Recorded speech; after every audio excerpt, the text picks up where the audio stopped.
No, I've got a little SSD Oh, it's in there. SSD. Yeah. Do you want to do the clap? Yeah. Solid. Don Smith did the clap. I think I may be... Oh no, that's not too bad. I'm going to put that on quiet mode. What's the ideal good reverb on that too? That might be the mic. Yeah, it is. Maybe it's just the effects you're dropping.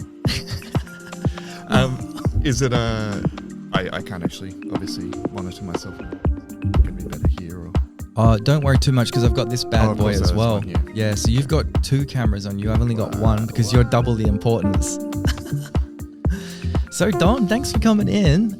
For everyone at home, Don Smith is a West Australian mining magnate. Yeah, hardly. Don is we're becoming personal friends, but we met through my business partner, your friend, and we did some projects together. And then friendship starts to blossom as it so often can do. It does indeed. And you've been a massive supporter of ours, which we'll get into later on. But yeah, welcome. Thanks so much for coming on the show. Thanks for having me, man. Yeah. Pleasure. So this is brought to us by our friends at Talent Corp over in Sydney. We just like to do a massive thank you to Talent Corp, our sponsors. If you want famous celebrities, actors, TV personalities, basically anyone really, really cool to represent your brand or business, you can reach out to Talent Corp or Sky Video, and we'll leave the links below in the bio down there. So how's things been, Don? What's been going on? Galt and Tempest Mineral, Galt Mining and Tempest Mineral. For everyone at home, share with what you're doing at these companies, your role, and let's get into the juicy stuff. All right. Well, business-wise, there's heaps going on, as there always is. We have a group of companies, Galt being one of them, which I pulled away from largely these days, but I'm still a shareholder. It's consultancy, fully fledged. It's got everything from exploration to mining engineering and the whole full gamut of mining services. But of course, my day job and my main focus is Tempest Minerals, which I'm the managing director of. That was one of the first things that came out of our generative model in our business, and we all share the same infrastructure, and we're trying to do things in a very different way than most other companies in our sector. Yeah, fantastic. I've had the pleasure of seeing some of those differences. The great thing is I'm even less educated on this than the audience at home. So some of my questions are going to be really grassroots. That's what it's all about. Yeah, that's it. If you can bring information down to the base level, then that means that it's understood well and that it is good quality.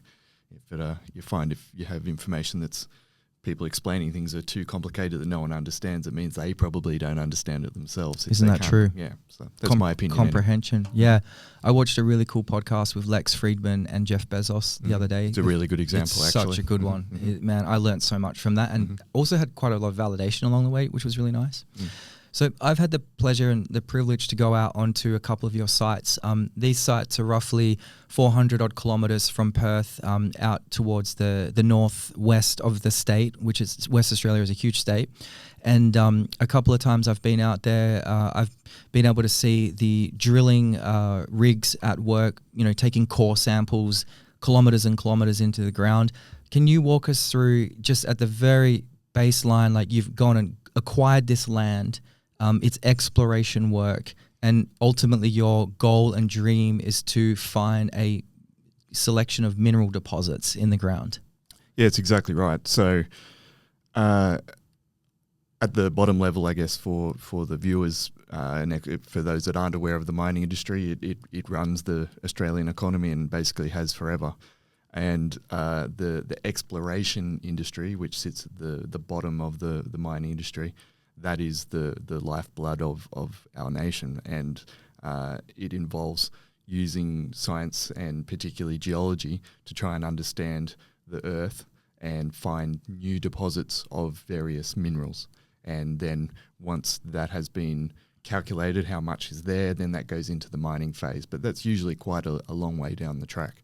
And so in the mining industry, there's hundreds I think there's close to 1,000 listed on the Australian Stock Exchange alone, exploration and mining companies, and we're among those, and we're trying to separate ourselves from the pack by doing things a little bit differently, and one of those is our projects you mentioned before. So as you've said, you've been to several of them. One of them is in Yalgoo, which is about 4 hours north drive from Perth, and it's a very well understood, or everyone thought it was a well understood area, because there's already half a dozen world-class mines there. So you would expect that the work that's been done there is complete to some degree.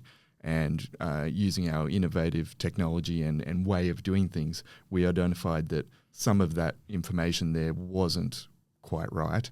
And that led to quite a large project that we have there now, which is nearly 1,000 square kilometres. And within that 1,000 square kilometres, we then narrow down places that are of interest geologically, and then we test them. And that's what you've seen out in the bush there is the final step of that. So typically you have desktop assessments, so you look at things through computers and geographical information systems, and then you might go out to the bush and physically look at it and map it according to what geology is there. You might take samples with your hands or your tools, and then once you put that picture together, then you spend the big money to do the drilling. Yep. And Yalgoo, we've got targets all over the place. It's an incredible project. It would be a big project for a big company, and we're a small company trying to do it on a limited budget, and to do that you have to be efficient, and our way of doing that is to try and implement efficiency through technology and get rid of manual steps that don't need to be done. Okay, amazing. And we're going to go into some of this technology. Before we go into some of the tech, a few things that I found very fascinating while spending time with you out there was just how manually intensive so many elements are, and like the finite space between finding a deposit and not, I find really astonishing as well. The thing that I struggle to wrap my head around is like you've got those other really large operations around there that are pulling out huge tonnages of minerals and precious metals and whatnot. Yet like when I was observing you guys working out there, you're literally out there in like thousands of square hectares and acres of land. I'm probably getting the units of measurement wrong. Yeah, it's exponentially bigger. Exponentially bigger. There you go. Kilometer, huge, massive. Big place. Huge place. And, you guys are out there with a couple of pickup trucks and a couple of quad bikes and a couple of swags and tents. And, your team, your geologists are like taking core sample, or they're even just like looking at certain rock deposits on the surface and then making decisions going, okay, there could be a trace of something here, and then the testing begins, and then that's where your technology really starts to bring a unique workflow, which is very new. Yeah, exactly right. And our industry, there's a lot of talk about using technology and everything, and most people and innovation. And innovation. We're innovators. And sure, I mean, there are people, but honestly, most aren't. So one of the classic ones for that is people talking about AI and whatever, and what they really mean is they've got Jono in the corner typing numbers into Excel and they think that's AI. And I'm being facetious, but it's not far from the truth either. Yeah. And I'm not going to claim that we're doing that. We have used, I studied AI stuff back in 2015, well before it became a mainstream thing it is now. Right, so, yeah. And I'm not going to claim that we're doing that. We have basic elements of that, as many companies do now. So, but the tech side's more about just removing manual steps instead of writing things on paper and using old, 30-year-old technology with handheld GPS. Use your phone, and it will automatically be more accurate GPS-wise, and you can just type the stuff in, go straight to our cloud server. That's one of the big things. Is our way of doing things is all about bringing all the information sources back to a single source of truth, instead of everyone working on their own local drives and copies and that kind of thing. And we're just fortunate that at the moment we are going through a renaissance in technology that allows a lot of that. One example of that is Starlink. We're one of the first companies in Australia to know about it and get it. And we've been using it since the day it was available in Australia. Game changer. Game changers. Yeah. So then we don't have to wait days and weeks. It was so good. And yeah, literally log on and as you're doing the work, the data's being uploaded, and It was so good. someone in the office in Perth can be processing and doing stuff. And Your flex to me was like, no, Cam, as many gigabytes as you want, just put it up. Yeah, I really put it up. They have shaped it now, but back then the bandwidth was huge. The bandwidth was bananas. It. It was far faster than any internet connection that I've used in Australia. So that's saying something. Yeah. So, yeah, it was incredible. Yeah. It's like being out in the middle of the Australian outback, like a place that many people that aren't Australian, romanticize, and it's like this foreign place. Yes. And all of a sudden now you've got like internet connection out there. And for all those people that work out there on shifts 2 and 1, 3 and 1, 2 weeks away from their family, to be able to come home after work and do a FaceTime with their kids and their wife or their husband or partner or spouse would just be such a beautiful way to reconnect. Because, like a lot of the West Australian communities involved in mining, my brother's been in mining for, I think, 18 or 19 years. He's now based downtown at the BHP building, but majority of his career was out as a diesel mechanic, working nights and 4 and 1, and it just gets pretty lonely out there. Sure does, and it's evolving massively because of that, and that's a good thing. In the past, it took a certain type of personality to be able to take it, to take those conditions, and unfortunately, that wasn't well recognised by the industry in recent times. It's brutal out there. It doesn't have to be. It's how you make things as well. And I think some of that brutality is without being disrespectful, a perception of city folk. Sure. Because that's normal living when you're out in the bush. What I mean, sorry, I should probably rephrase. You're right. It depends on how camp's set up, but like, you're dealing with 50-degree days sometimes. Sure. Like it's extreme. It's extreme. But again, that's normal for I grew up in those environments, it's normal. Sure. So, but for many people it isn't. So, Absolutely. Yeah. Yeah, nice. So the workflow is you've got geologists out on site and they're taking samples, they're inspecting the site. You're then getting all of this information and data centralized. So a lot of businesses tend to decentralize now, whereas you're kind of going the opposite direction in some ways and trying to centralize everything for, I guess, mass data analysis. It isn't. Yeah, there is an element of that for sure, but it's less about mass data analysis than it is any.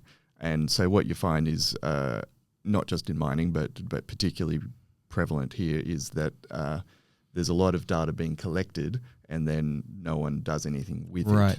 So it's just wastage. And there's a number of things behind that, but I won't necessarily go into right now. But the key now is we want to free people up to be able to do creative things. Okay. And interesting. And creativity in mining and exploration. Well, yeah, you have to. So cool. I'll give you, I don't think we've spoken about this, but this is something that a lot of people don't know and perhaps don't recognize when it comes to geology specifically. It's one of the hardest things there are.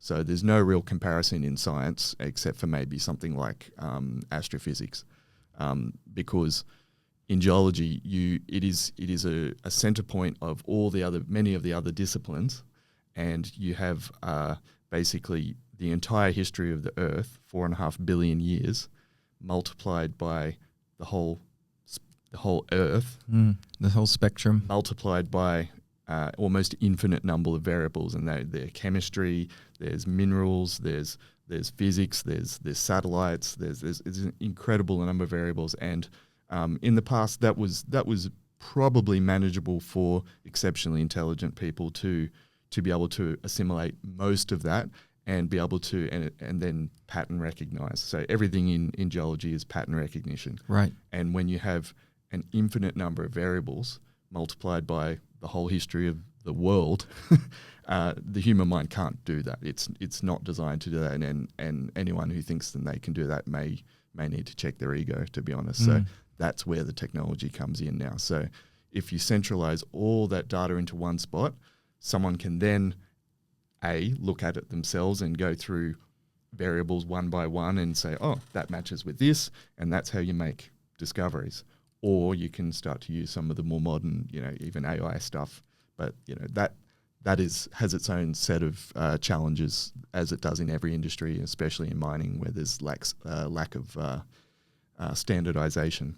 Yeah, okay. And that kind of thing. So Interesting. that's the thought process behind it, is if you can get rid of manual work, which frankly in Australia we have the highest wages in the world by a long margin, especially when it comes to minimum wages, the largest, highest wages by a long margin. Yeah. And we shouldn't be, to be competitive on a world stage at the least, we shouldn't be paying people to do things manually. That's not wise. It's retarded actually.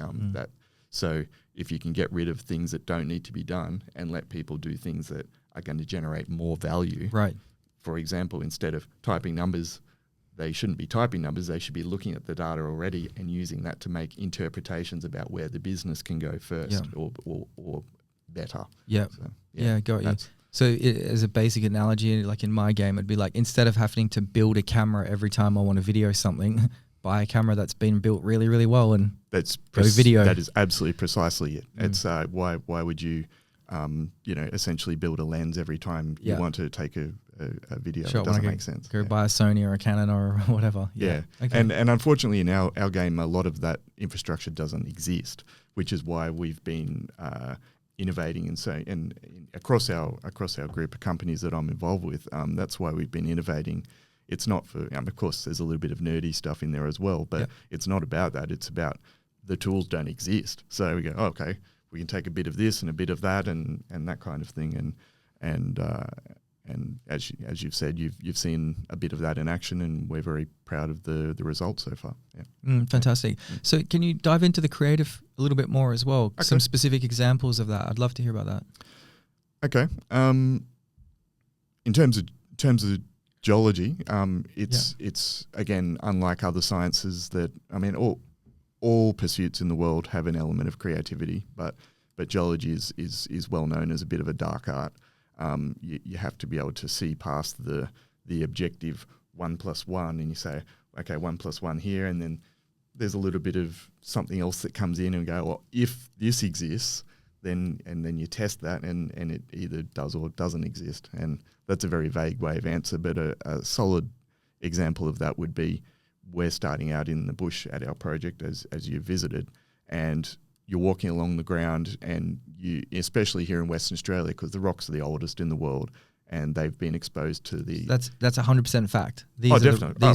For sure. These are the oldest rocks in the world. 100%. It's not like a West is best or we've got the best beaches. There's definitely elements of that. There's similar age rocks in Canada and other places, but they're among the oldest rocks in the world. So West is best. No comment. Loyalist, man. You know I'm not from here, so I'm definitely not getting into that stuff. So. You've been brainwashed. How long have you been here for? 15 years. Too long.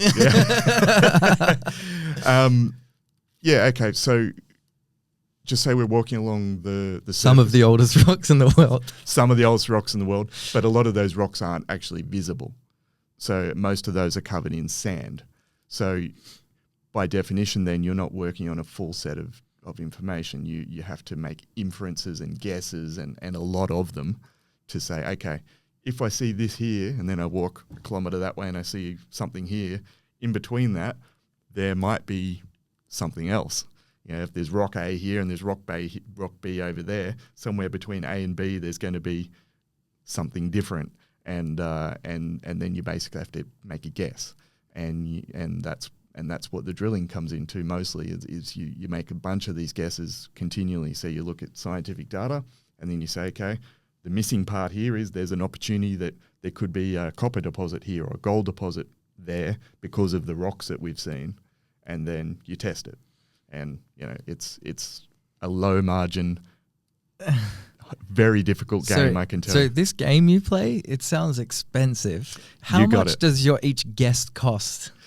It depends on the situation, but if you're drilling, it's hundreds of dollars a meter to be blunt about it. So and so if you need to get a drill team out there for a week? Usually it's more. You try and use as much as you can because the mobilization to get out there into remote places is not cheap. So you've got to drive this big ass heavy, 30-ton truck. Yeah, it'd be multiple trucks going out there. Multiple trucks. Yep. 10 guys and girls. Probably, half a dozen maybe. So, yep. And then you you drill a hole in the ground and rocks come up, and you measure them and you say, oh, that was what we thought we were going to find, or, oh, okay, we found something different, and then you adjust your thinking. So my back of the napkin mathematics, what are you looking at? $250,000, $300,000 to get a truck out there? Oh no, it's tens of thousands of dollars to get out there, but to finish a drill program, a modest one, you're looking at $500,000 is not unrealistic. Okay. Yep. Wow, that's incredible. Yeah. And that's just a guess. It's a very well calculated guess, right? Yeah, that's right. And it's incredible. And there's so many variables, as I said, impossible number of variables that go into that. So and like the thing that blows my mind as well was like what I was trying to articulate earlier is like if the truck's off by like 5 meters, they could miss. Absolutely. That I find extraordinary. Now this is where it gets really confusing for me to wrap my head around. Yep. Because let's say they find it and you start a mining operation and you're pulling hundreds of tons of dirt out of the ground. Depends what you're mining. Could be millions of tons. Millions of tons. Then, like, how does that 5 meters off miss? Yet you'll probably dig that 5 meters when you got the mine there. But you never mine something until you've calculated what's there. Right. So that's one of the big misconceptions about mining is the exploration that we're talking about right now. Minimum, even if I find the best thing that you've ever seen in your life tomorrow, the point between that and actually digging it out of the ground is minimum 5 years. Right. Minimum. It can be 30, 50 years. Right. Yeah, that's one of the best examples of that is a company called Sandfire Resources that discovered a deposit called De Grosso, which is probably the highest copper grade mine we've ever had. Right. And they set the benchmark for quality of doing it, but also in terms of the short period they did it, and that was a bit shy of 5 years from what I understand. So, yeah. Okay. Now that's interesting. Yeah. So yeah, there's an insane amount of work that goes in between you even consider digging. But if you miss and you never know. Yeah. But if you're very good at geology, for example, you might miss, and then there are hints in the rocks around that says, you're nearby something that's interesting. Warmer. Yeah. And that's again, the more time that you can spend looking at that stuff, that's the creative process. Right. And the less time you spend doing Excel typing, I keep bringing it up because it's a hatred of mine, but the less time you're doing stuff like that, and the more time that geologists get to spend doing that part, geology, that's the more chance that you're going to find instead of data entry. Yes, exactly right. Yeah, right. Yeah. That's cool. Yeah. So organizations like BHP, a big name ticket. Yep. How many times are they missing? Oh, regularly. The classic example is one of the largest copper gold mines in the world called Oyu Tolgoi in Mongolia. BHP had that project for a very long time, and they had a very specific mandate that they drilled to a certain depth. I won't quote the numbers, but it's a modest number. Yep. And so they drilled that number, but no one was really looking at the results as closely as they probably should be. Right. And they basically said, oh, yep, there's nothing there, and walked away. And then another company led by a famous entrepreneur, they come along and went, oh, no, we think there's something here. And they drilled to that number plus a little bit. Yep. And bang, you got the world's biggest copper mine, which is now owned by BHP's competitor. So yeah, wow. Yeah. Okay. Yeah. That's interesting. Yeah. And so loose numbers conceptually, how long do you think that the landmass of Australia has to be tapped into? Like, how many years of mining do we have left in this country? Oh, forever. Forever. Yeah. So, of course, that's a frivolous answer, but there's a a famous study on this topic from the 70s, I believe. It was actually to do with oil. And there was a concept, particularly in the 80s and 90s, where there was this fear of what's called peak oil, which is where people think, we've reached past half of all the oil that we're ever going to consume. Yeah, I've heard of this. Like, we've used all the oil, guys. We're on the last few drops. We're on the last few drops. Yeah. And there's that same... The boomers started that logic for sure, didn't they? 100%. So there's that same concept. Better put those prices up. We've only got a couple of drops left in the tin, boys. And I can tell you, we still haven't reached peak oil. So, and the same applies for minerals. The easy train that we're on right now, particularly with things like iron ore, we are the primary supplier of iron ore for the world, which means China. But that's only because we are mining it right now. But there's two other places, Brazil being one, and particularly a project in Africa which has the same quality and is similar size as all the iron that we're mining in the Pilbara. And when that comes online, Australia certainly will be in a different scenario. So yeah, fantastic. Yeah.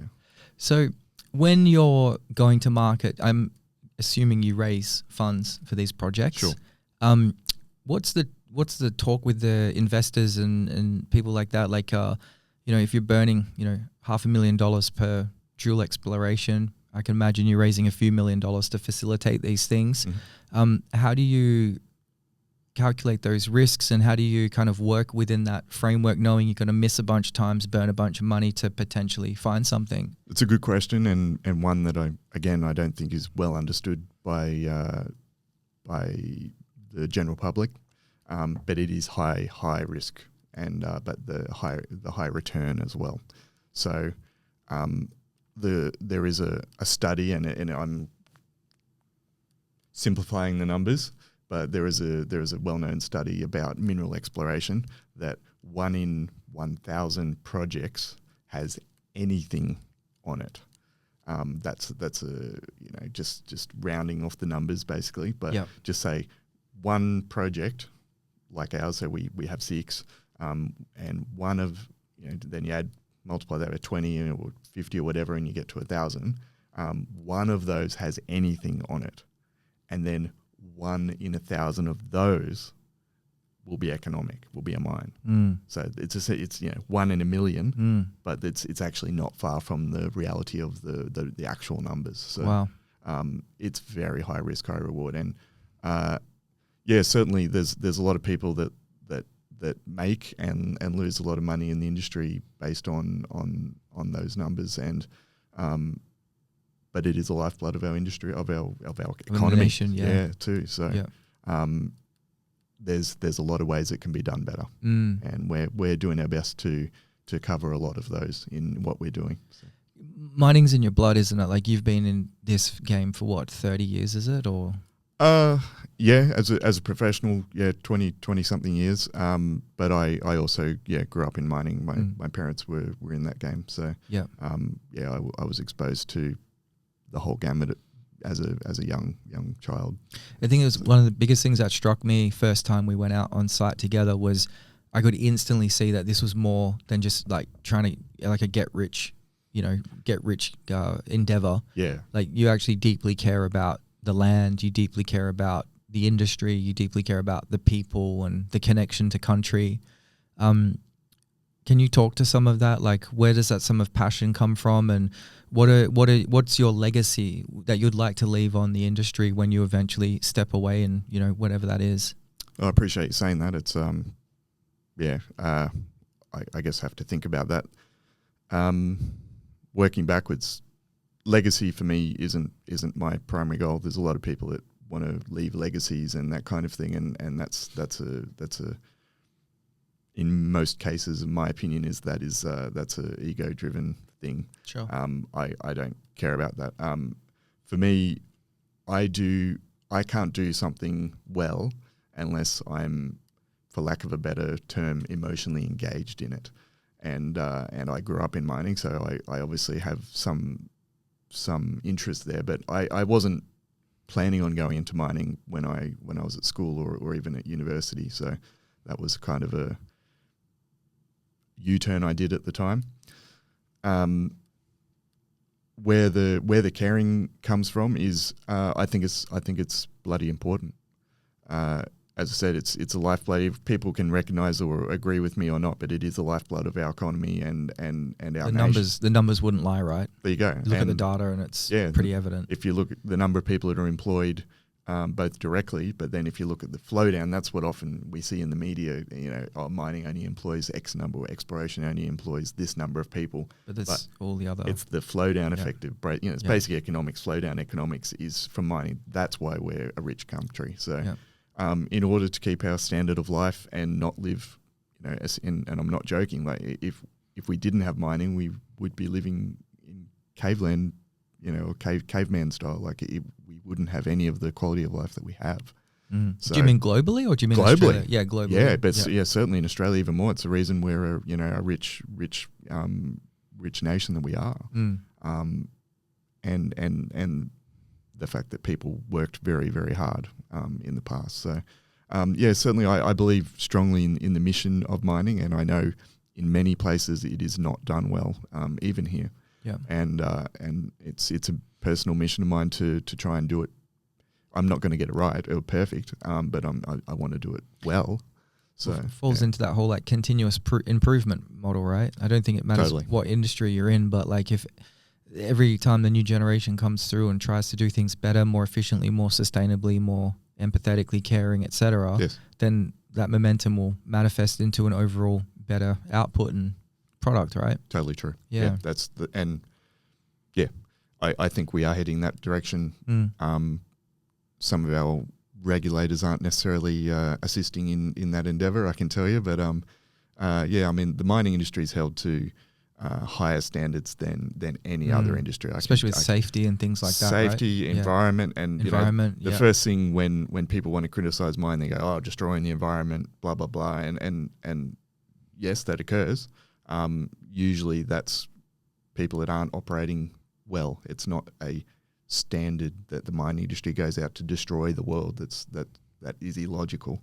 The problems that occur is because people make mistakes, but mostly it's because people aren't doing things right. And if you do things right, then surprise, surprise, you're usually pretty successful. Yeah. And I think like whenever I have those fleeting thoughts, like whenever I'm like flying over Australia, I take 50 flights a year on average, right? So whenever I'm flying over the country or whatever, you always see on the way out, or it doesn't matter if I'm coming out of Sydney, out of Melbourne, you'll always go over some form of like mining infrastructure, whether it's a limestone, sandstone site, quarrying, whatever it is, right? And it's just that instant like reminder, and the one part of you gets triggered or me gets triggered, I'm like, yeah, fucking bastards, like what are they doing down there, But then I stop myself straight away. I'm like, but hang on a sec, look at the aircraft that I'm flying on. Look at the seat that I'm flying 100%. In. Look at the home I'm about to go to. Look at the vehicle I'm about to get there. 99.99% of the population in the Western world, at least, is all benefiting from mining. And then I guess the now kind of getting the bigger picture on it all is like, with all the tools, technology, and resources we've got the awareness now of the damage we're doing to the environment, not just from mining, but from other aspects and elements as well. Yes. So then it becomes like we're doing this thing over here, but then we're also using it for good over there, and that's, I guess, maybe the balance. There is a big balance thing there, and I'm not convinced that we've got it right as a species right now. Yeah. But we're certainly heading in the right direction, and again, if you do things right, well, then the balance is better. Yeah. Talking directly onto something you just said about you see the quarries and the mines, and you're right, it's impossible to go anywhere and not see some footprint that is related to that. And one of my favorite it's a little bit trite to be honest, but one of my favorite statistics on that is that the footprint of all the mines in Australia, all the footprints and associated infrastructure and all that kind of stuff is less than the footprints of the pubs in Australia, and that is a fact. Yeah, right. That's a cool one. That's a banger. You just have to think about that for 5 minutes. Go, well, okay, yeah. Choke on your pint, you dirty bastard. If we do it well, then it'll stay that way. Yeah, so, that's cool. No one minds having a drink in the pub, but it's and I'm not putting any. Well, we've met at a couple of establishments before, haven't we? We may have indulged in that once or twice. We've had a couple of business lunches and washed down with a couple of but I guess frothies. I guess the point is that there's this perception because humans aren't good at understanding scale. Which is another challenge for geology and mining as well, actually. Yep. It's simply not taught at school unless it's Montessori school like that. But everything else is in a textbook and very closed off. And mining's just this it seems to be put aside as an evil thing, but just basic scale, the size of most mines isn't that big. But like if you go visit a mine, particularly a bulk commodity iron ore or coal or something like that, they tend to be bigger because they extract a lot more, and they're usually horizontal as well. So it's mining along the earth basically. Yep. So the footprint is bigger as opposed to down. But if you compare the size of that to something like a suburb, it's vanishingly small. Yeah, totally. So I mean, the media sensationalizes it as well. Movies sensationalize it as well. Like if they're going to film a mine site for a film about motion picture, it's going to be one of the biggest ones. You know what I mean? Or if you talk about mining in West Australia to a simpleton like me on the topic, the Kalgoorlie super pit. Absolutely, yeah. We sensationalize it. Yeah, we do mining over here. Have you seen the pit in Kalgoorlie? It's freaking huge. Exactly right, and that's a classic example actually of best West stuff, because a lot of people think that the super pit, which is an amazing achievement, no doubt. I've seen it personally. It's pretty cool. But everyone thinks that's the biggest gold mine in Australia, and it isn't. The biggest gold mine's in New South Wales, in Cadia. So by far, I mean, that's enormous. Bless the great state of New South Wales. You're a convert, I know. I got the driver's license, the digital one, by the way. Of course you have. The digital one. I'm not sure we can do that here yet. Not yet. Yeah. Bloody hell, we won't go there. We're going to take a small break. We're going to be back in a second. We just want to say thank you very much. This episode is brought to you by Sky Video and Talent Corp. If you'd like some of Australia's leading talent for your business or brand, reach out to Sky Video or Talent Corp, our sponsors for this episode.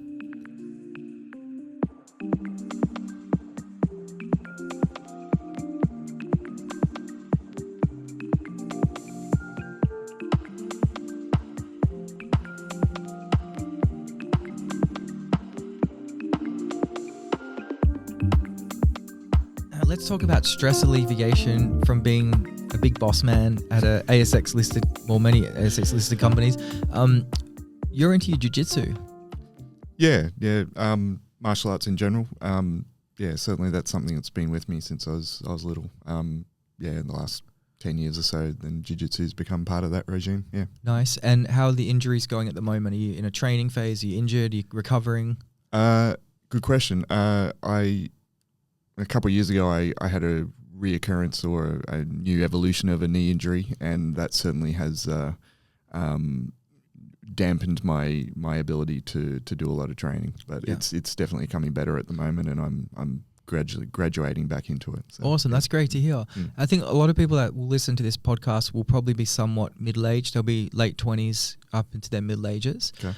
What advice could you give for anyone in their middle age that's considering pursuing martial arts? Ooh.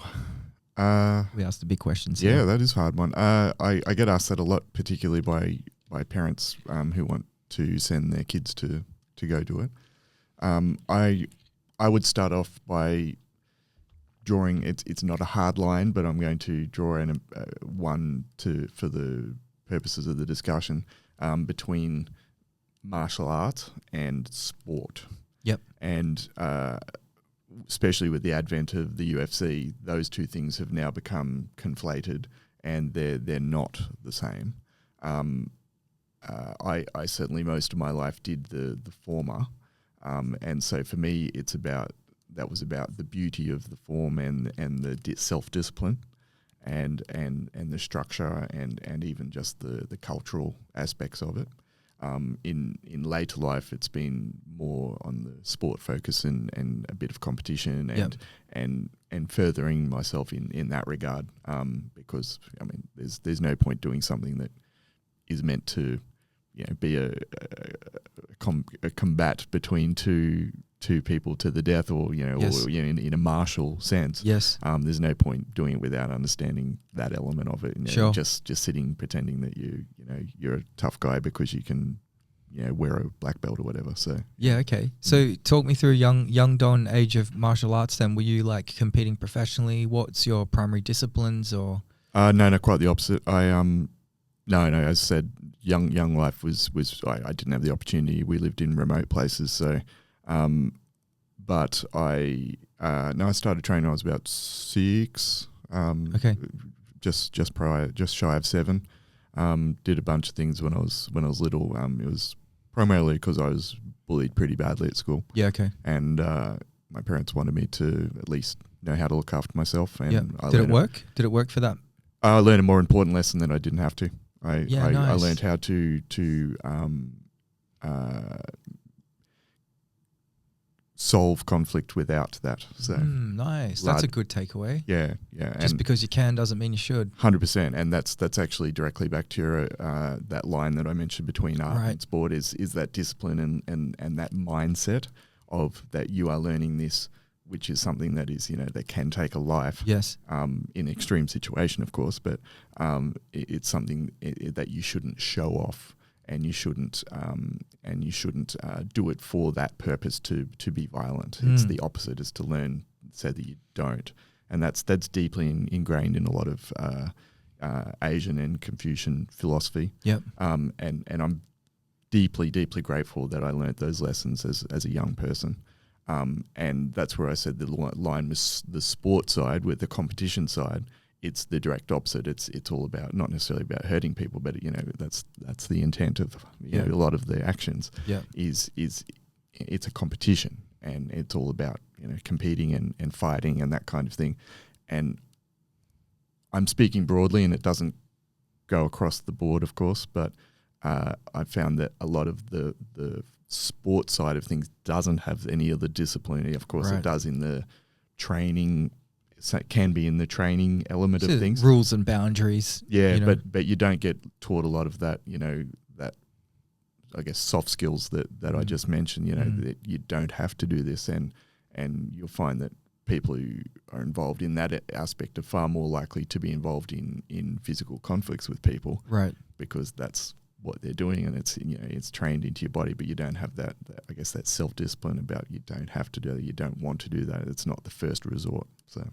So these martial arts, a lot of them are from Eastern cultures. Are you into any Eastern philosophy at all? Spirituality zero, but Eastern philosophy deeply. I've studied them all basically, and what were some of your standouts and takeaways from those? There's a big one which I think particularly probably a little bit controversial here, but particularly around the pandemic period, something that I wish that our governments, plural across the world, particularly here in Western Australia and Australia as abroad, one of my favourite ones is that I'm paraphrasing, but the less police you have, or the less policing you have, the less crime you'll have. So it's unfortunately, we tend to think that if there's lots of crime, then we need lots of police to try and solve that.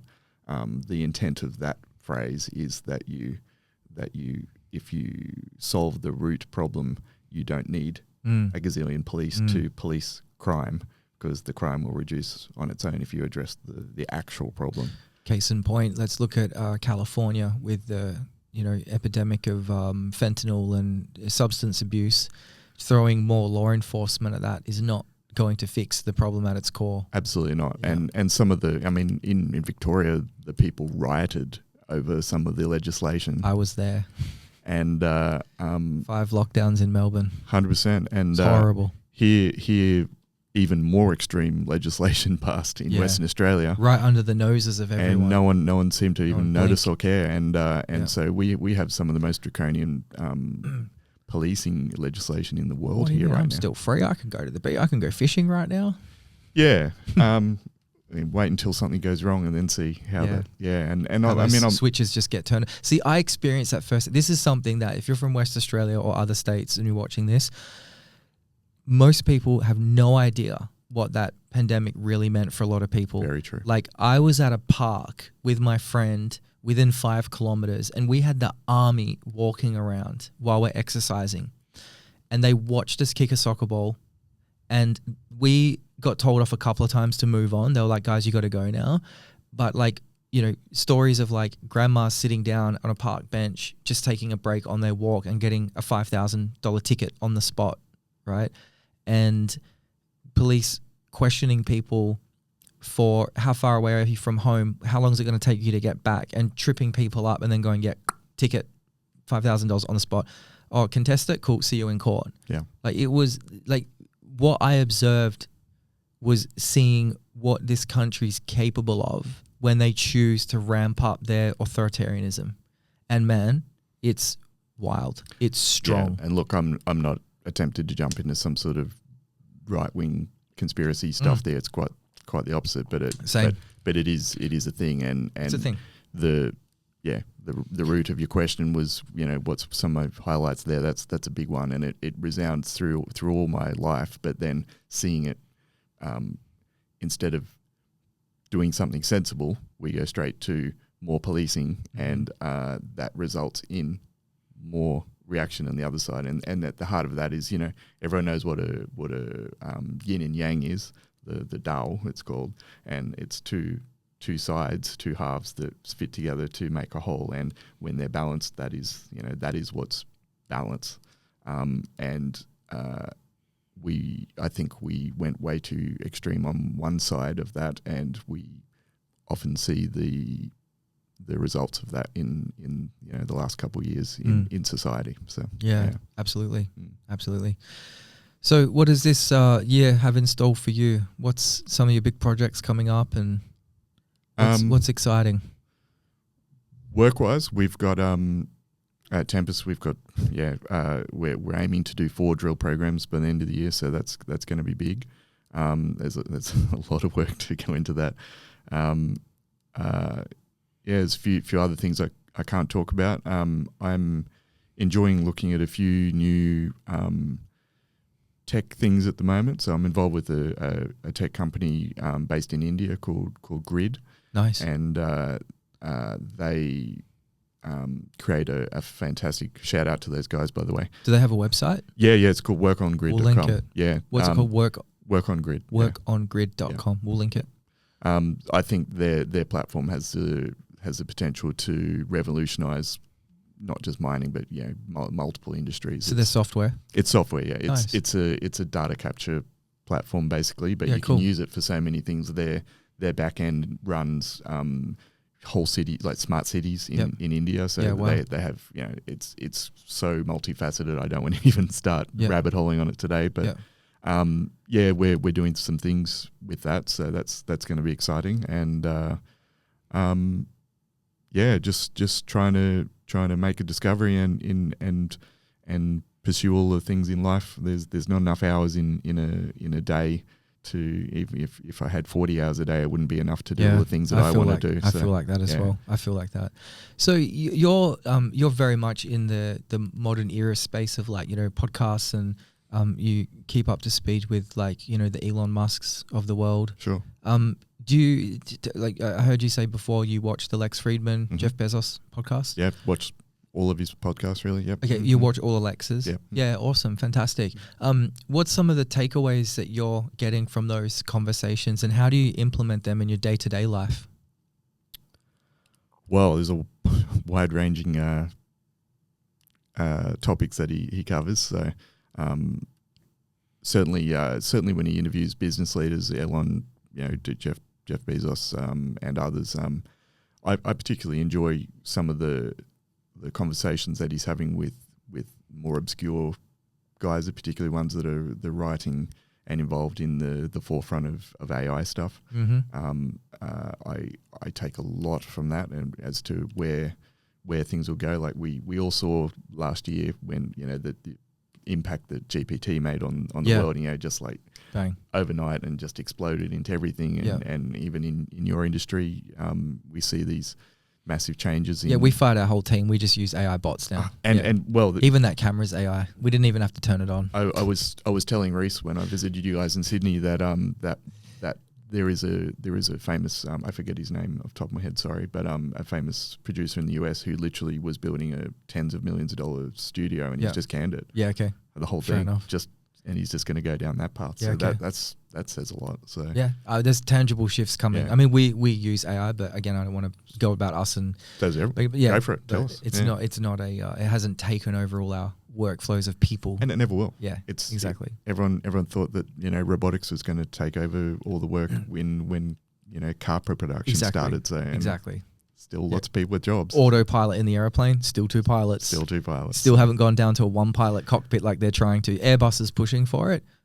won't happen. And what I said before regarding the way we're operating, I think that's the way that most companies are, and we have been for a while now. So this is not new for us. This is probably a 7-year project for me, 7 to 10 year thing. Yeah. So, but I think you'll see a lot of companies go down this path now. Instead of being afraid that it's going to take everyone's jobs, is you're going to see that it's just, instead of doing the nonsense that like you were saying before, the geologist doing a data entry on on Excel spreadsheet. And a lot of people, a lot of people want to do that because it's easy and because they can avoid real work. But I mean, for me, without being elitist or snobby or anything, but I didn't go do tertiary education to become a data entry machine. Totally. That's not what it's about. So I think that's what we're going to find. We just have people with more control of stuff, and they'll be doing things that add more creativity, value. man. Yeah. You hit the nail on the head before, dude. Yeah. I've got this thing, which I'm probably going to say every single episode now. I believe that every single person on earth is creative. Every single one. Absolutely. Every single person's the whole very fact that we're here is a whole deep conversation around creativity anyway. But I believe every single person is creative. And the more that we can show people that, the more that message can get out there and people tap into their creativity. Because creativity exists in almost every single facet of our lives, whether it's cooking a meal, whether it's, the work that we do, or the way we entertain friends, or, have social interactions at a hospitality venue or with music or whatever. There's creativity bleeds into everything, and everyone's creative. Everyone enjoys creativity. So going back to the AI stuff, who do you feel is the godfather of AI? If it was one person, who would you? I don't think we have anything that even starts to resemble AI yet. Okay. So I personally, I draw a strong distinction between large language models, LLMs, which is what GPT and Gemini and whatever. Pi, have you heard of Pi? I've got Pi. Pi's there. I chat to Pi sometimes. Grok, obviously, is Elon's one.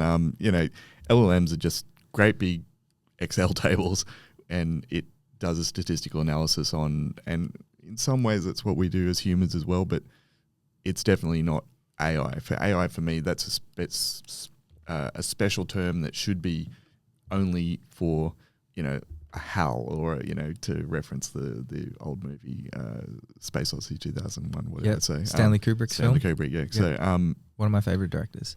Amazing. One of the best of all time. Amazing. And so a self-aware, fully functioning consciousness, and where that boundary goes, because some of the stuff GPT does, you go, I wonder if it's, but I mean, that's just because it's got bigger processing than us. So I think machine learning is one thing. Machine learning is just pattern recognition, and that's what's really useful for geologists. You've got large language models, which I think is going to be useful for everything, but I don't count that as AI. And then we've got AI, which I don't think exists yet. Okay. Yeah. So you're not into spirituality whatsoever, you said before. What do you think consciousness is? Give me your shot at explaining what consciousness is. Well, I will say that I think there's another line to be drawn there between the modern use of the word spiritual, which usually just means lots of woo and super nonsense stuff, to be honest. Moving to Byron Bay and living my best double matcha life. Perhaps consuming some materials that are mind altering. That isn't spirituality. That's escapism. Spirituality is about understanding deep things. Do you meditate? Certainly. Yeah. Okay, that's interesting. So you meditate, but you don't believe in spirituality. But again, it's there's where I draw a line. Like sure. One's quasi-religious, which I don't get into at all. Yep. One is just trying to understand things deeply, and for me, that's also the definition of science. Yes. So, okay, so you then bridge science and consciousness together. For sure, and I mean, I kind of avoided your question, but I don't know the answer. What spirituality is, but what consciousness is, but I don't think it's anything necessarily woo, but I think it's certainly more than what the technology that is currently openly available to us is exhibiting. So yeah. So when you meditate, do you use an app or something like that? No. It's I studied a lot of that when I was very young, actually, and doing it old school. Yeah, it's about clearing the mind, but not forcing your mind to be clear. That has the opposite effect. There's lots of different ways to do that stuff. I can do it in a noisy place. I can do it in a quiet place. I prefer quiet all the time. Yep. Yeah. Have you listened to Except much? when I'm playing music. Yeah, fair enough. And you do like your music loud. Yeah, I do. Loud and wild. Did you listen to much Alan Watts, or have you read much Alan Watts? Can't say I have. No. Okay. All right. Interesting. Recommendation for me. Yeah, I think you're gonna like this guy. Cool. Yeah, Englishman. He's deceased now, but a philosopher who immigrated from the UK to the US, and spoke at a lot of universities over there. And he had the foresight to tape record almost all of his lectures. Right. So there's hundreds and hundreds and hundreds and hundreds of hours of him talking at his lectures from like the 1960s and stuff. It's phenomenal. Certainly aware of his existence, don't know anything about what his content. So, check him out. You should check him out. So that brings me to another question. What is it? Do you think we live in a simulation? Yeah, thanks, Lex. No. But it's pretty compelling that it could be. Absolutely, yeah.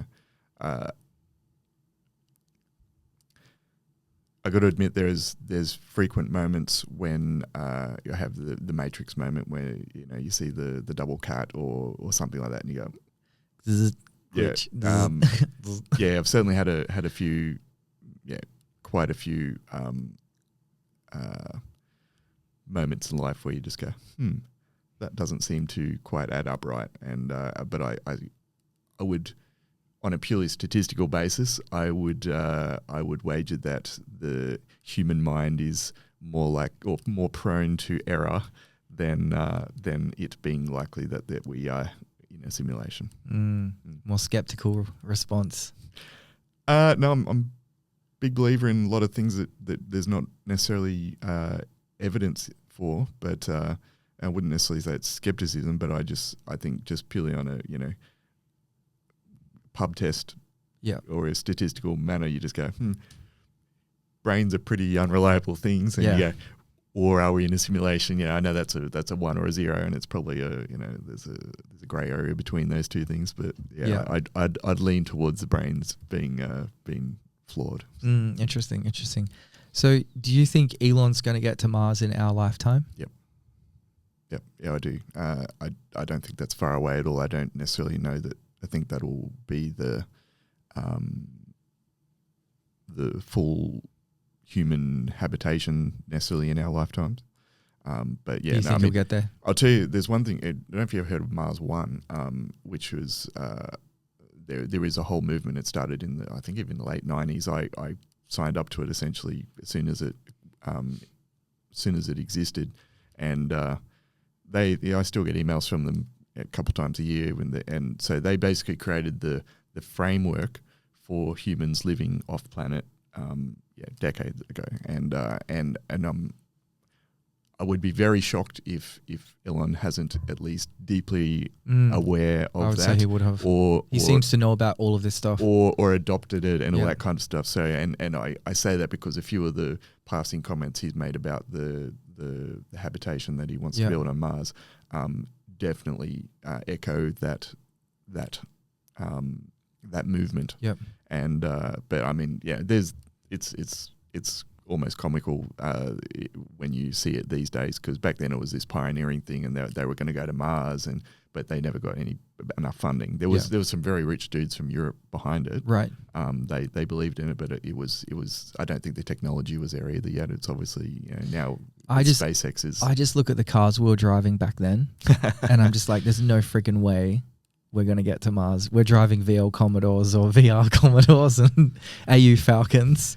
There's a big difference between complacency, which is what automotive industry certainly was in for or is for even today, and our capability. Yeah, it's true. It is true. Yeah. I always have a chuckle. That's kind of one of my yardsticks. I used to have a chuckle about it. What's your take on these electric vehicles? Would you buy one? Oh, awesome! Yeah, no, I want to. Driven one?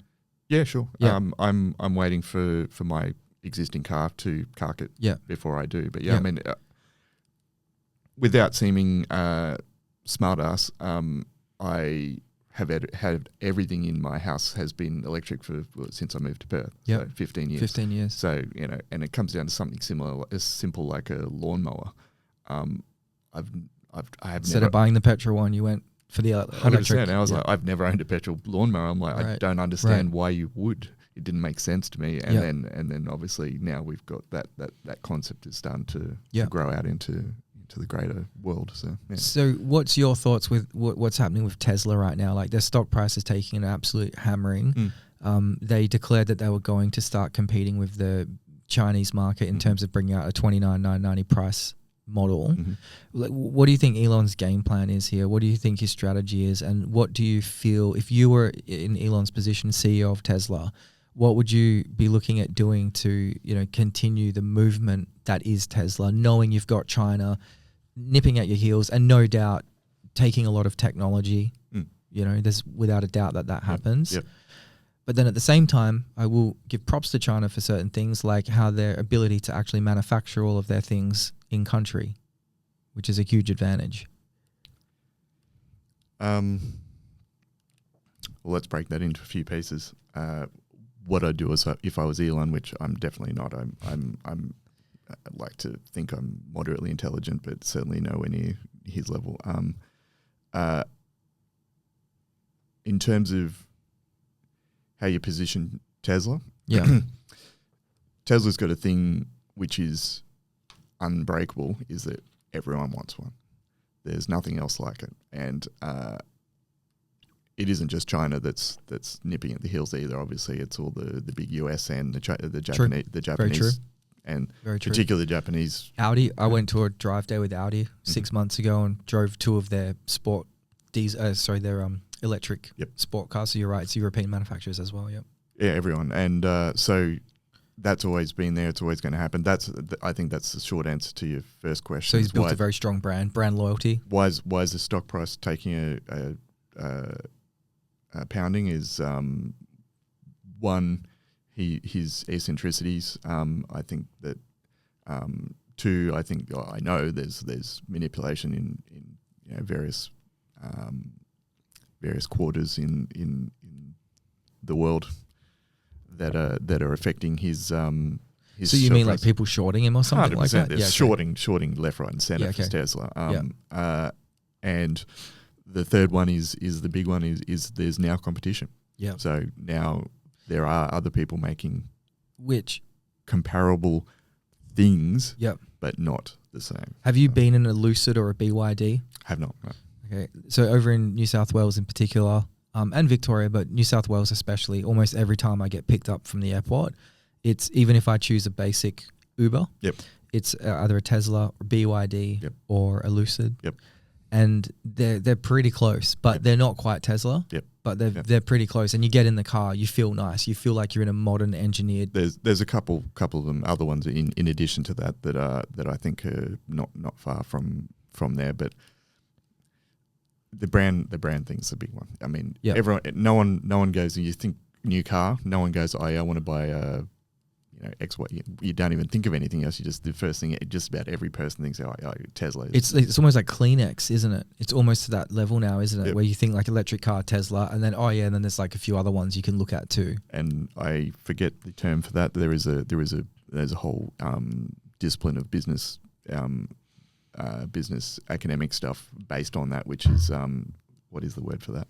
That's irritating. And it's where you get associative memory associated with a concept, and the brand has captured that, and the classic ones are Xerox for photocopying. A lot of people still say I'm going to Xerox that. In the very rare occasion that someone does a photocopy these days, but Hoover. I go to Hoover something up, which means I'm going to vacuum. You know, so it's thanks England. Yeah, there you go. God so save the king. There's lots of examples of that around the place, and I think Tesla is synonymous with electric cars. In terms of the other challenges there, China for one. I'm in. I think Lex's last interview with Elon, they talked a bit about China, or maybe it was another one I was watching, but I was quite shocked that they had as much manufacturing for Tesla there as they do. Oh, he's got a gigafactory there, and he said his Chinese gigafactory is the highest quality gigafactory out of all the Tesla. Totally. That doesn't shock me at all. That doesn't shock me at all. And productivity output also is the highest globally. Incidentally, it was one of the more modern ones. So again, there was like even more development that's gone into that particular factory. But I think that is a direct threat to the viability of the company. So interesting. That's very fascinating. So that's Elon. Jeff, he wants to go to the moon, and he wants to mine some things on the moon. This is coming back to mining now. What's on the moon? What do we need from the moon? Like, what's the plan there? I'm a bit confused. Well, I'll have to look into that one. But I mean, in terms of the short answer to what's on the moon, it's a microcosm of the world here. It's full of iron and nickel in particular. So it's just about everything in space. So most rocks in space. Do we need more nickel? Do we know where nickel is here? We do, but that's an interesting question actually, because nickel's going through a bit of a rough phase at the moment, and tying in something from earlier about the Chinese factory versus the Western one, is that we have Australia as the centre of nickel mining, or one of, Russia, Canada, Australia, basically the nickel mining places when it comes to high grade nickel or sulfide nickel. Okay. Australia's nickel industry is not competitive at all at the moment, and that's just purely because we're fat, bloated, and want to do everything at the highest cost that we can in Australia, and it's so to our detriment sometimes, isn't it? And I'm pretty sure the government's about to bail, all the big players in nickel, which is BHP being the most. It's about to bail them all out. 100%. No way. Yeah, and the reason is because while we sat on our haunches and talked about our superiority, Indonesia went and I mean, I lived in Indonesia a long time, and I've worked on many of the deposits I'm about to reference. But they built up an entire downstream industry of processing and power generation and everything. And then now they're mining lower grade nickel at a more efficient cost and exponentially more efficient. And so we're not competitive anymore. Right. And so there's a good example of not necessarily not doing some sort of nationalistic Australia thing. Yeah. But that's a big example of when countries get or places or people or companies get complacent and think sit on their elitism and superiority, and that's exactly what happens. So. We're going through a phase with our business right now where it's like we have to stay grounded. We got to stay humble. We've been doing some. Must be hard for you. So hard. We've been doing some amazing projects, but you've also got to remember your roots, and you've got to remember where your revenue streams come from. And I think that what I find really exciting about that is it's constantly encouraging me to find efficiencies and how can you service the market. Yep. The conundrum is with our product is that because there is that huge artistic element to it, that's where it can get warped and convoluted. And then you can feel like you're just a product and that you're just being exploited. And that's a big dilemma that a lot of artists that I think every leader of every company goes through, but especially when you're artistic, that's I don't have an answer for that one. It's I mean, you should rightly be proud of what you're doing at Sky. It's game changing for your industry. It's Do you think so? What makes you say that?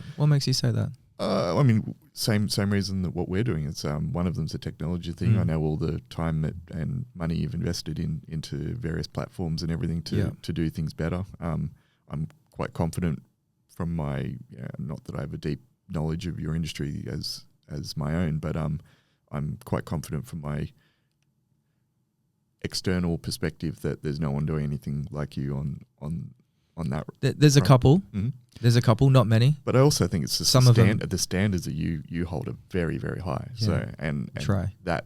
Oh no, come on, we both know it's true, and that for sure is people recognise that.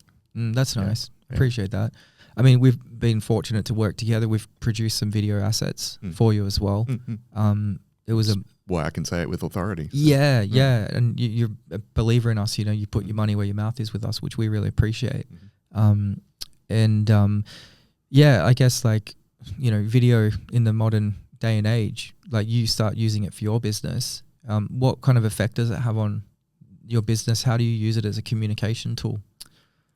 I love it, and in no small part, thanks to you guys showing me that it was possible, I guess. Yeah. For me specifically, I don't know about necessarily my industry, but yeah, to some degree in my industry as well. So we have a thing at Tempest. We've got a series called Inside Tempest. So it's just documentary style conversations and videos of us doing stuff that's just normal day to day for us. And we're putting that on the platform because we've discussed already that a lot of people aren't particularly knowledgeable about the industry or what even goes on. Yeah. And so our goal is to bring that, not always in a promotional way. Of course, sometimes there's a little bit of promotion. That's part of everyone's job. Yep. And of course, I leverage that when I can. Yep. But also just I'm passionate about what I do, and I want other people to see what we're doing. And so we have this series, and we've got 3 or 4 of them now, and so we took videos out in the bush with you guys, the high quality ones, and spectacular, by the way, and we're still using it. Yeah, good. every day, as you know. So, but that's an opportunity to bring people to what we do without having to get in a car and drive for 5 hours and brave the 50 degrees and the flies and the dust. That you can the flat tires. And the flat tires. Holy hell. Yep. Not my favorite thing. Hit a nerve, man. If there's a way to automate that, I would be too. So, yeah. How many tires have you gone through? How many tires have you changed in your life? In my life, surprisingly enough, not many. Okay. That most recent trip we did, which is in a much more remote place than Cam was letting on earlier. That was remote. That's 1,200 k's from Perth, and it is that was camel country. Several hours from the nearest place, and there's probably some camels cruising around, and we encountered some tire problems there, and that's part of the game of what we do. But it is hard. That was like true exploration. That is proper hardcore remote exploration. Like the maps you were using and referencing was like you were cross-referencing across multiple maps. Yeah, we had 7 or 8 different layers of information, and none of them matched, and none of them were right 100% either. Even recent satellite imagery, like less than a year old, was not useful. It was wild. Yeah, that was. But it was fun. It was fun. Yeah. So and beautiful out there. So spectacular. The Australian outbacks. I've been on every continent now except for Antarctica, and there's still something very special when we go there. It's very unique. Mm-hmm. There's an energy to a lot of those places as well. Definitely. And I really started to connect with that. Like I used to do a lot of camping in my 20s and stuff, but like when I walked through the country with John, with the camels, like just spending that time out there and really starting to understand it. And some of the places we pulled up to camp, normally I would never pick that spot in a million years. I'd be like, no, that looks like not so great here. I don't want to stay here. Yep. But we had no choice. We're like, this is where we're staying. Unload everything. Roll out your swag. This is it for the night. It's the right place. And know it's the right place. Either there was feed for the camels, or we'd done exhausting amount of kilometers and we're like, it's not going to get any better. Mm-hmm. Let's call it. Yep. It's like, getting close to dark, and we've been walking since 7 a.m. and it was just time to stop. The camels are tired. The camels are getting exhausted sometimes. And then you kind of spend an hour, 2 hours sitting at that spot after you've just walked in and kind of sit and look around. And then all of a sudden you're like, actually, this is really nice. This is beautiful. It's got an energy. It's got a feeling. It's got character, Yeah, every place has that, but for some reason, and I don't think it's just, again, weird nationalistic stuff, but there's something about the Australian outback that is, and it's old. It's very old, yeah. It's old. That's what I was thinking. It's so old. Yep. Have you found any dinosaur bones or fossils or anything? I have not. However, it's the rocks we're looking at here in Western Australia are far too old for dinosaurs. So, so you're not looking in dino territory? No, but I can share a small story. My father, well before I was born, one of the many things he was doing in between mining and exploring, At one point, he was driving a truck across the Simpson Desert, and that's proper sand dune stuff. And I think it might have had a flat tire or something happened anyway. And so there's two parts to that story. One was he got quite, I think he dehydrated is probably in reality, but he didn't ever explain why, but he got quite sick. And he ended up hiding under the truck for a while to get cool. And when he was under there, a snake came out of the sand, and it was a taipan.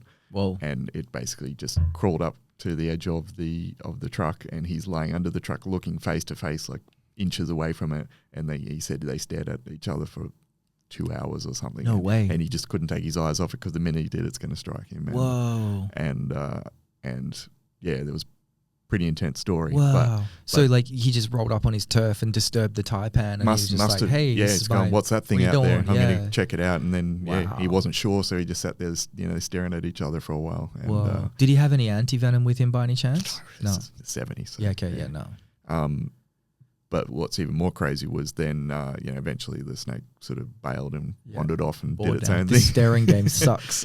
And so Dad got up and I think he went for a walk and must have cooled down at that point. So it would have been summer, 60, 70 degrees Celsius in the desert. So, whoa. And wait, 70? Oh, 100%. Really? Oh, 100%. No way. No, the maximum recorded temperature in Australia is, if I'm not mistaken, 73. So, whoa. Yeah, my parents went through one of those in Western Queensland for sure. Holy blimey, that's crazy. Yeah. You could cook an egg on that bloody bonnet, couldn't you, mate? There's a whole nother story around that one. But dude. the end of the dino thing was that he walked away from the truck and went over a small sand dune, and the sand had been blown away from the underlying bedrock. Yeah. And so the sand dunes migrate away, and there's like a flat platform of rock, and there was a proper dinosaur, a whole skeleton, like the whole thing laying. It was like, he didn't know what kind, but he said it was something like a diplodocus or a big. That's freaking awesome. Yeah, but just that one day, the sand had migrated away and left this big. Just revealed it. Yeah, and then there's this whole skeleton there embedded in the rocks. Wow. And for some reason, it was just visible there, and then, of course, it would have been gone again the next day when the sand. Did he mark it on his map at all? Pin it? No, just saw it. That's the olden days, right? Yeah, saw it, looked at it, experienced. Didn't even take the photo. Yeah. Experience. That's a cool story. Yeah. That's epic. Yeah. There's a lot of those stories. I could imagine. I mean, that's where it happens out there, isn't it? Yeah, my word. Like I spent with John, I think it was 6 or 7 weeks, and some of the things I experienced and we experienced together out in that time, it's like there's little miracle moments that you have out in the desert and in the outback, and it will be different for everyone at different. Every trip will be different. You won't have the same experience twice. Yeah, that's true. Something we could probably learn in modern life is instead of trying to capture it for our selfies for Instagram, then perhaps we just try and enjoy the experience for what it is at that moment. Big believer in that. That's a good one. It's a good one because that's very polarizing as well, isn't it? Mm-hmm. Because as an example, I love sitting on my phone by myself maybe every once a year, and there'll just be this one afternoon or whatever, and I'll sit on my phone and I'll go back through my photos. And most of these, like I've got like professional images in my phone as well, but probably like 80% of them are just my cell phone images. A lot of my pro images are all on servers and in folders and stuff. Mm-hmm. But the amount of stuff that I forget, man. Yep. I forget so many things. And then I look through these pictures and I'm like, man, I have not spoken to that person for years, or I have not spoken to that person for ages. Oh my God, that was a great day. Yep. That was a great night. And without those photos, man, I wouldn't remember. I don't have the memory recall. Yep. And I'm very lucky. I do actually do quite a lot of things in my life. I'm probably in the higher percentage of doers in life. And there's still people that do way more than me. And I think to myself, God, how have you got the brain capacity for this? So without those pictures, I feel that would be missing, I think there's a difference between taking pictures and the second element of what I said, which is the I guess the narcissistic side of it. You know, I 100%. The social media aspect. Yeah, of the which, clout chasing and all that, and I get that. Yeah, I totally and get that. Like, I mean, I take a lot of photos too, and it's funny you should mention it because I was similar 3, 6, 9 months. I go through and I just have a place that they all go to. Yeah, they're automatically backed up. Yeah, and then I go through and I organize them into so that I have a nice record, and I go, Yeah. I guess I'm lucky. I do have a very good visual memory, so Yep. I can remember things, you know, almost photographically like they occur. Not everyone has that. Sure. But I'm like that with faces. But it's great to be able to go back through images and recollect them. And Yeah. Which leads me to a question I have for you actually. For here's one for everyone. Now I'm in the hot seat. I know that you've mentioned John a couple of times in the last few minutes. It was his birthday 2 days ago. No, yesterday. Sorry, we're having dinner tonight. Happy birthday, big man. Yeah, John Elliott. Happy birthday. Freaking legend. When are you guys going to sort this business out and get this thing happening? Yeah, great. So for context, for people that don't know who we're talking about, a very good friend of mine who I've become very close with, one of my best mates, John Elliott, walked across Australia with 6 camels. And I documented from day one of him going over to learn how to train camels in Victoria through to the end. I would fly in, fly out and join him all along the way. We have made some progress. Cool. We've had a verbal funding commitment from a private investor to kick things off. It's a decent amount. It's not a huge amount, but it's a decent amount. And we're very grateful for that. So there's that first step. And then the second step we've had is we've finally found a distributor that we feel comfortable working with. This person has got many, many TV shows, Netflix series, movies, the whole lot. They're based over in Sydney, but his company is actually set up out of London. So there's a lot of synergy there. I'm dual citizen, UK and Australian, and we want to set up operations overseas very, very shortly as well. So there's a lot of synergies with that person. So now we're starting to build the framework. I need to do up a deck so we can start putting it in front of investors and get more funding for it. Cool. And then map out the game plan to get the film produced and finish it off, because we still need to do more filming. So without holding you to anything or making it too detailed, what do you have do you and John have an idea of what that looks like? Yeah, so we're looking at probably producing 3 1-hour episodes. With a hope to pitch it and get it on Stan at the very minimum, and Amazon. And then if Netflix came along eventually, I think Netflix potentially would probably be one of the last that would look at it, just because of the way those streaming services have all gone now. You've got so many people pitching to get things onto their platform. But it doesn't bother us where it lives. We just want to get the film out there. Absolutely. We're not doing it to get rich. It's more of a project to share the story, which is really what filmmaking is at its essence. But we also do need to make a living from our work, because it's how we survive, and which is a big conundrum. It looking like a 3 episodic piece. I would say realistically, if we really put pedal to the metal, we're probably 2 years away. Yeah, I think 2 years. Wow. Yeah, it's a big process. I know. It is a process. I mean, obviously, I'm not party to huge amounts of the content, but I've seen little pieces that you willing to share, and I mean, I'd be shocked if this wouldn't be a big deal that a lot of people would want to watch, so. It's so nice of you to say, and I think so too.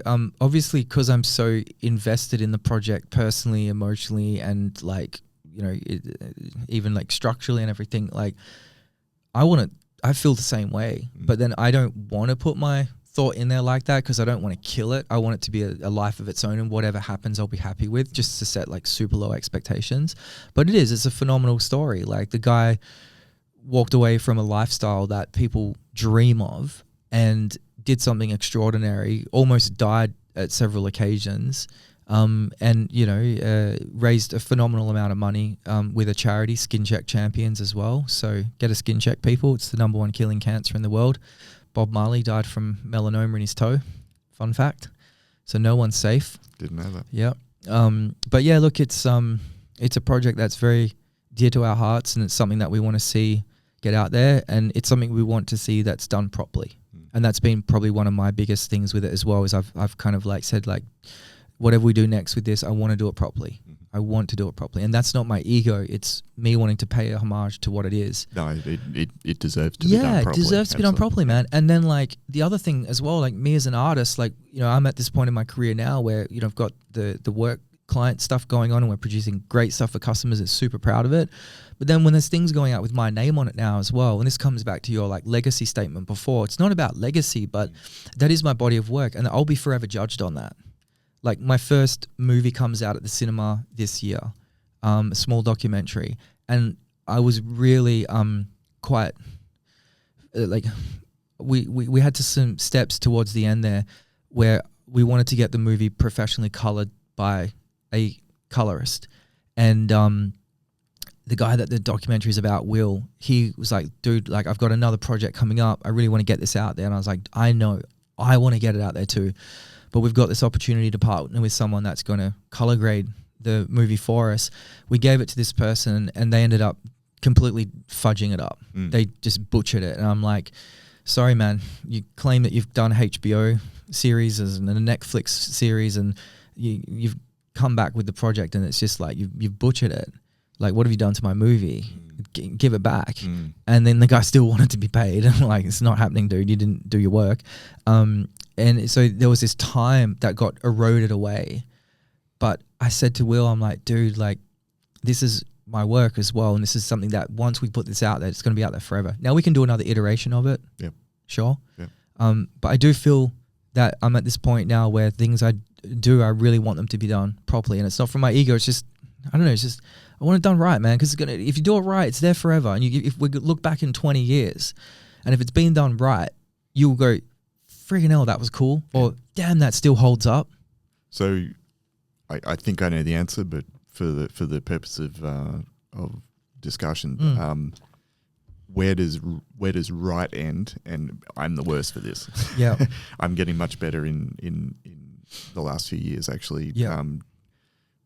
One of my favorite phrases, again, it's a paraphrase, but not by much, is all idealism is abandoned in the face of necessity. Yes. And so if it's up to me, I want to do everything 100% perfect. Yeah. And perfectionism is not real. I mean, sorry, the problem is, but the getting something perfect is not real. Yeah. And well, I've got no doubt what you're referring to. You know, there was probably, you know, pretty average outcome from how vigorously your face changed talking about it. So yeah.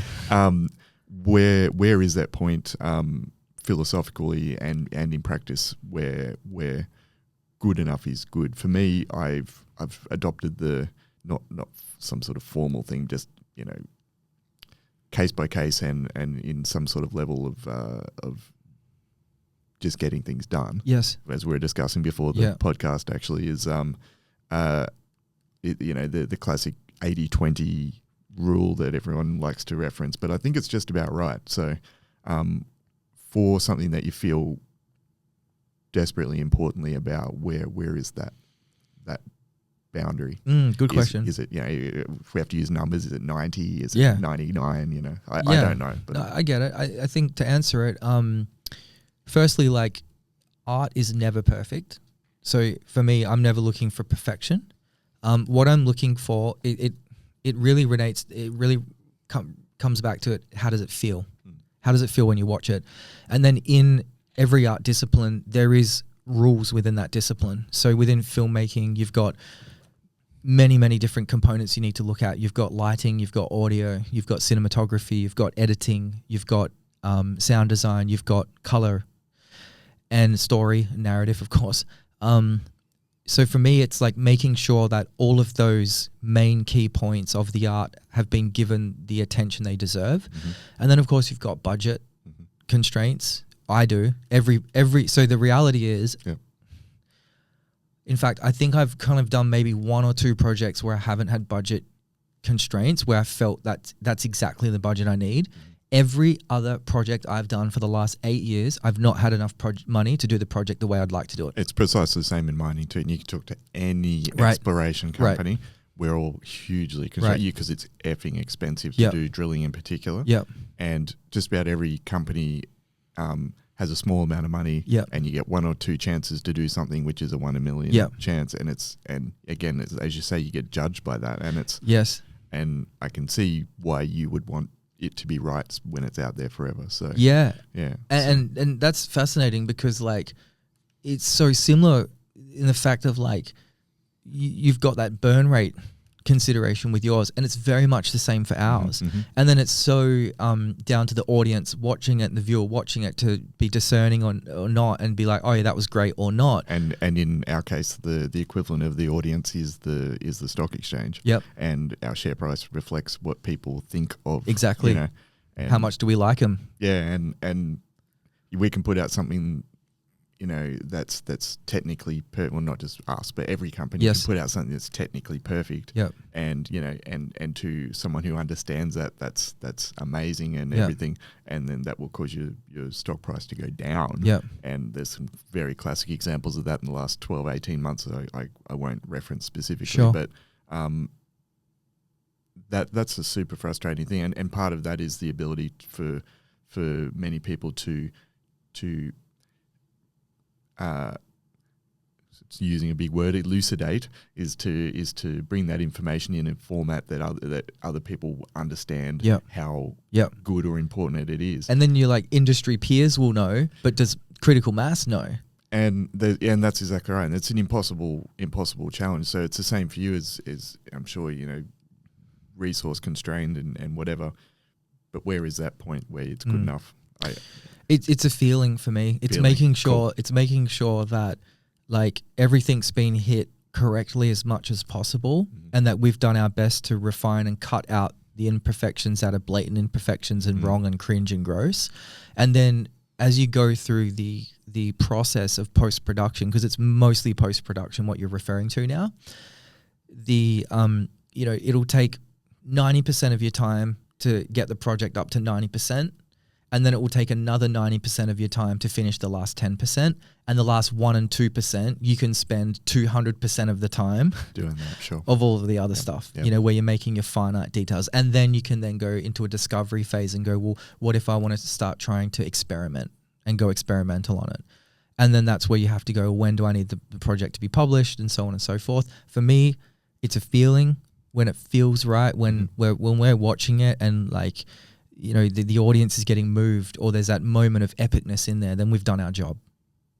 Solid answer. You know, I think the movie Project Impossible that we premiered last year, that's coming out at Run Nation Film Festival, and hopefully we're going to get it into other film festivals. The good thing with that is that we can still make some refinements to that film and get it graded at a different time, which I still want to do. Cool. And you see that with films like Apocalypse Now, for example, you know, Francis Ford Coppola, he's got 4 iterations of that film. There's the original, then there's a director's cut, and then there's 2 other renditions. I can't remember the names he gave him right now, but there's 2 other kind of variations of that movie, different run times, so on and so forth.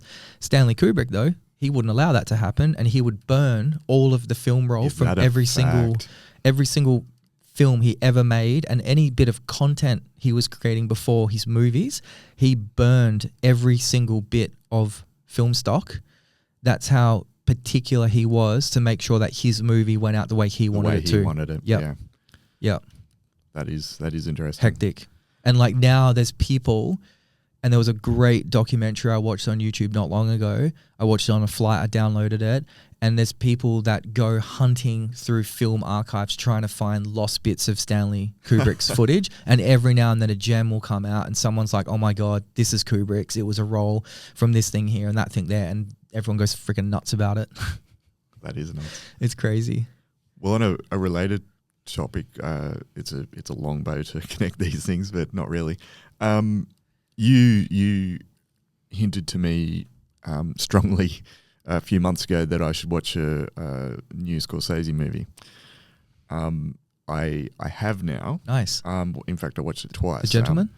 No, The Irishman, sorry? No, sorry, not Scorsese. It's the Summer Moon one. Killers of the Flower Moon. Yeah, that's Scorsese. Flower Moon. Yeah, sorry. Yep. Yes. So I watched it the first time on the plane, which is probably not ideal for watching such a movie. So you were so excited about it, not just you and other people in film industry that I know also were going on about it. So I watched it and I struggled. So I didn't. The content's very, very confronting. So I struggled on that front. But I'm very curious to know what visually, as a video nerd, video nerd, brought you to that movie. So I can see little parts as an ignorant non-video nerd. Yep. There's one scene in particular that I'll bring up that the camera zooms and I think it pans a little bit too. So it zooms into a window that has a bit of a reflection, and then that reflection fades through to fire, which is outside, and I don't know, something's burning, and it's a terrible, upsetting scene. But like that image of the ability, that technique of joining that reflection, the light in the reflection of the window, and turning that into the fire that's beyond it, incredible. That I went, okay, that was class. But the vast majority of that movie, I was watching it going, this actually hurts my eyes. You're the second person I've heard and say I'm this. I'm really interested to hear what. Someone else pitched this to me as well. Right. They're like, I watched it and it wasn't very good. Like, it wasn't very spectacular. That's the point. The whole point of that film is not to do with the cinematography, not to do with the effects, not to do with anything except paying respect to that story. To the story. 100%. Right. Okay, that's that an entirely different thing. thing. It's not meant to be sensationalized. It's not meant to be applauded for, oh my God, the effects and this was visually beautiful. It's such a sensitive issue and such an important topic on an event that took place in history, that to respect the historical significance of it, creative decisions were made to not make it spectacular. That one, that's a very simple answer. That's my answer. I'm not Scorsese. Yeah, no, okay. Right? I don't know what he was thinking, Yeah. but that's the answer I gave to another person. And I went into that film without expecting a great deal of cinematic masterpiece. Okay. I wasn't expecting Marvel. Sure. But I thought that I found the coloring to be bland. It's meant to be painful. Yeah, and it was. And as I said, the first time I watched it on the plane, I was like, okay, I'm watching it on a shitty plane screen. Yeah. So fair enough. But then I watched it again on a bigger screen. And I was like, no, it's not me. I went to the movies with my mom. Right. I went to the cinema and we intentionally saw it on the wide format screen as well because it was shot in wide format. Yep. And like my mom got uncomfortable a couple of times watching it, and she came out quite a bit exhausted. And she was like, that was long, like that was uncomfortable. And I was like, that's the point. Oh, no, that part doesn't bother me. I prefer a 4-hour movie than a 2-hour movie. Have you seen The Irishman? I have, yeah. It was also great. That's brilliant. Yeah, that's cool. Yeah.